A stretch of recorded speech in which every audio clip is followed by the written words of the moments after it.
Founded alongside the university in 1891, the Stanford University Art Museum, which is now renamed the Cantor Arts Center, holds more than 38,000 works of art from around the globe spanning 5,000 years. It also possesses the largest collection of bronze sculptures by Auguste Rodin in an American museum.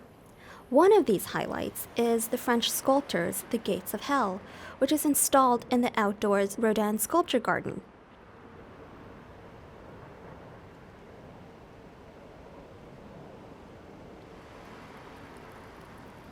Standing over 10 feet tall, the set of bronze doors presents a swirling mass of figures. It is also flanked by Adam at left and Eve at right, with the figure of Dante seated atop the monument, surveying his hellish creation. Originally meant for the entryway of a museum of decorative arts in Paris, Auguste Rodin worked on this project for over 3 decades until his death in 1917.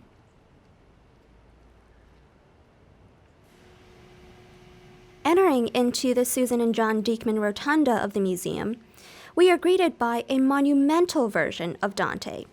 He sits hunched over, with his head resting in his right arm. In this sculpture, Rodin removed Dante from his original context atop the gates, and the sculptor has actually remade the poet into an independent sculpture and renamed him the Thinker, which we know as this sculpture today.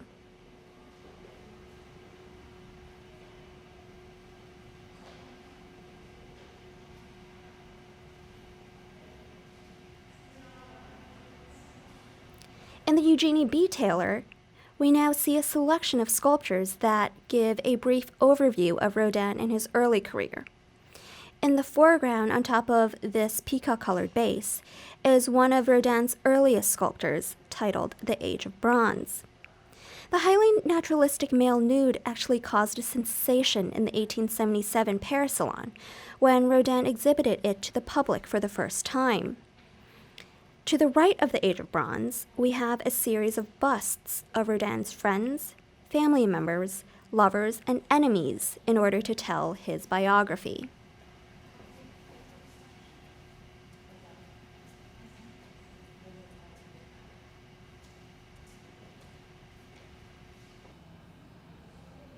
At the end of this gallery, we see a number of sculptures that were, like the Thinker, actually excised from the gates of hell, and they were cast as independent sculptures. One of them includes the 3 shades, which you can see at the far end of the gallery. We have elevated the object to recreate their original position above the gates.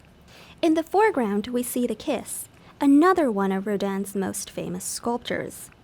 It is often considered a timeless representation of love, but this work actually originated as part of the Gates of Hell. He intended it to depict a pair of star-crossed lovers who were damned to wander the first circle of hell for all of eternity.